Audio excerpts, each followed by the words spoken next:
কেবলার দিকে পা দিলে কি গুনাহ হবে? কেবলার দিকে পা লম্বা করে কেউ ঘুমাইলেন, শুইলেন, বসলেন, এটা গুনাহ হবে কিনা? এই বিষয়ে ওলামায়ে আহনাফের মতে এটা মাকরুহ, অনুচিত। কেবলার প্রতি সম্মান প্রদর্শনের অংশ হিসেবে এটা করা উচিত নয়। কারণ নবী করিম সাল্লাল্লাহু আলাইহি সাল্লাম কেবলার দিকে ফিরে পেশাব পায়খানা করতে নিষেধ করেছেন, পরিষ্কার হাদিস রয়েছে। এটা কেন নিষেধ করেছেন? নিশ্চয়ই কেবলার প্রতি সম্মান প্রদর্শনের খাতিরে।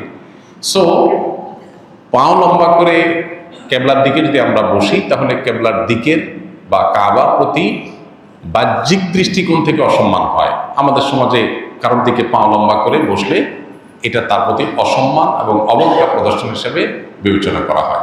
মোটা দাগে যেহেতু কাবার প্রতি সম্মান প্রদর্শন করা বিষয়টা প্রমাণিত, বিধায় কাবার দিকে ইচ্ছাকৃত কোনো কারণ ছাড়া পাও দিয়ে বা লম্বা করে বসাটাও অনুচিত এবং আদবের খেলাফ। যদি এ ব্যাপারে সৌদি আরবের ওলামায়ে কেরাম তথা অন্যান্য ওলামায়ে কেরামের মত ভিন্ন, তারা বলেন যে না, কেবলার দিকে পা দিয়ে বসলে কোনো অসুবিধা নেই, কারণ কোনো হাদিসে আসলে এটা নিষেধ নাই। কোরআন হাদিসে কোথাও আলাদা করে পেশাব পায়খানা করা নিষেধ আছে, কিন্তু পা দিয়ে বসা যাবে না এমন কোনো কথা নাই, অতএব এটাতে অসুবিধা নেই। তো দুই পক্ষেরই যুক্তি আছে, প্রমাণ আছে। ইজতিহাদি বিষয়, সতর্কতা এবং অধিকতর নিরাপদ মত হলো যে কেবলার দিকে ইচ্ছাকৃতভাবে পা না দিয়ে বসা, কেবলার প্রতি সম্মান প্রদর্শনের জন্য। বর্তমান জামানায় ইসলামিক গজলের মধ্যে বিভিন্ন থাম্বনেল ইউজ করা হয়, যা অনেকটা গান বাদ্যযন্ত্রের মতো। এই ধরনের গজল শোনা বা অনলাইনে রিলিজ দেওয়া জায়েজ হবে কিনা? থাম্বনেল যেটা, এটা তো একটা পিকচার, এখানে বাদ্যযন্ত্রের ছবি দিলেই ওইটা শোনা হারাম হয়ে যাবে না। যদি ইসলামী গজল বা গানের কথাগুলোর ব্যাকগ্রাউন্ড সাউন্ডের মধ্যে যদি কোনো মিউজিক থাকে, মিউজিক বাজে সূক্ষ্মভাবে, তাহলে সেটা শোনা না জায়েজ, গুনাহ, শোনা যাবে না। থাম্বনেলের মধ্যে ছবি কি দিচ্ছেন না দিচ্ছেন, থাম্বনেল একটা তবলার ছবি দিয়ে দিলেন, কিন্তু ভিতরে প্লে করার পরে ভিডিওটা স্মুথ, একদম খালি গলা গাওয়া হয়েছে, সেখানে কোনো মিউজিক্যাল ইনস্ট্রুমেন্ট ব্যবহার করা হয়নি, তো এটা হারাম হবে কেন?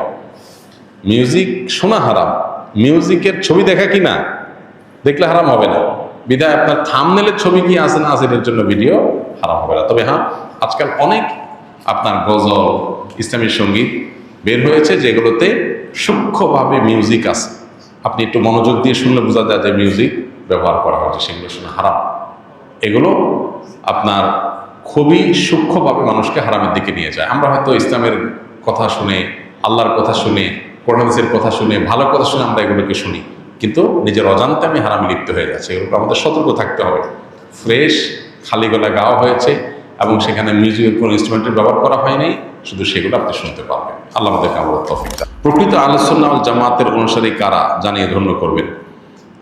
আহলুস সুন্নাহ ওয়াল জামাত এর মানুষদের মৌলিক এবং মোটা দাগে পরিচয় হলো, আহলুস সুন্নাহ মানে হলো যারা নবী সাল্লাল্লাহু আলাইহি সাল্লামের সুন্নাহকে বিশ্বাস করে, মোটা দাগে সুন্নাতে রাসূলের আলোকে যারা চলে, শুধু কোরআন নয়, কোরআনের পাশাপাশি সুন্নাতে রাসূলকেও তারা জীবন বিধান হিসাবে গ্রহণ করে এবং সেটাকে অনুসরণ করে চলে।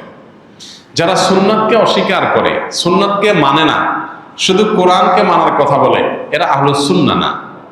এরা মূলত মুনকিরে হাদিস, হাদিস অস্বীকারী, যাদেরকে আহলে কোরআন বলা হয়। এটা একটা ভ্রান্ত ফিরকা এবং কোনো কোনো ক্ষেত্রে এই যে সুন্নাতের প্রতি অবজ্ঞা, সুন্নাতকে বর্জন করা, এটা আমাদের সমাজে দিন দিন এত বেশি বেড়ে চলেছে যে এইটা আমাদের অনেককে আধুনিক ইসলাম চর্চার নাম দিয়ে ভয়ঙ্কর একটা জায়গায় নিয়ে যাচ্ছে। এটা সুস্পষ্টভাবে ঈমান থেকে খারিজ করে দেয় মানুষকে। যদি কেউ সুন্নতে রাসূলকে এর প্রামাণ্যতাকে অস্বীকার করে, সে মুসলমানই থাকে না। খুব ভয়াবহ একটা ব্যাপার। আর আহলুস সুন্নাহ হলো যারা কোরআনের পাশাপাশি সুন্নতে রাসূলকে জীবন বিধান হিসেবে গ্রহণ করে।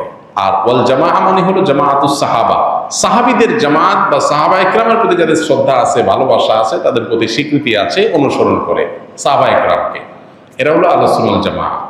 অর্থাৎ একদিকে রাসূল আকরাম সাল্লাল্লাহু আলাইহি ওয়াসাল্লামের সুন্নাহকে তারা মানে, আর অপরদিকে সাহাবায়ে কেরামের ব্যাখ্যা, বিশ্লেষণ, মোটা দাগে সাহাবায়ে কেরামকে অনুকরণীয় মনে করে। হ্যাঁ, ইন্ডিভিজুয়ালি ব্যক্তিগতভাবে কোনো ব্যক্তি সাহাবীর কোনো ভুল হতে পারে, কিন্তু মোটা দাগে মৌলিকভাবে সাহাবায়ে কেরাম তারা কোরআন হাদিসের ব্যাখ্যার জন্য সবচেয়ে উপযুক্ত ব্যক্তি এবং তাদেরকে অনুসরণ করে। সেক্ষেত্রে এটা হলো আহলুস সুন্নাহ ওয়াল জামাতের পরিচয় মোটা দাগে। এর বাইরে আসল জামাতের বৈশিষ্ট্য, তাদের আলামত, তাদের বিশ্বাস বিস্তারিত, এগুলো নিয়ে অনেক ছোট বড় বই পুস্তক লেখা আছে বিস্তারিত, সেগুলোতে আমরা দেখে নিতে পারবো ইনশাআল্লাহ। আমার বয়স 19 বছর। আমি ছোট থেকে নানু নানার সাথে থাকি, আমার মা বাবার সাথে থাকি না, কিন্তু মা বাবার সাথে কথা হয়, দেখা হয়। এখন আমার প্রশ্ন, আমার নানু অসুস্থ হলে আমার খুব খারাপ লাগে, কিন্তু মা বাবার ক্ষেত্রে খারাপ লাগে না, টেনশন হয় না। এখন আমার মাঝে মধ্যে মনে হয় আমি সন্তান হিসেবে কুসন্তান হয়ে গেছি নাকি। সন্দেহাতীতভাবে এটা খারাপ জিনিস যে আপনার মা বাবার অসুস্থতা আপনার কষ্ট হয় না, কারণ আপনি তাদের সাথে থাকেন না, মায়া তৈরি হয়নি।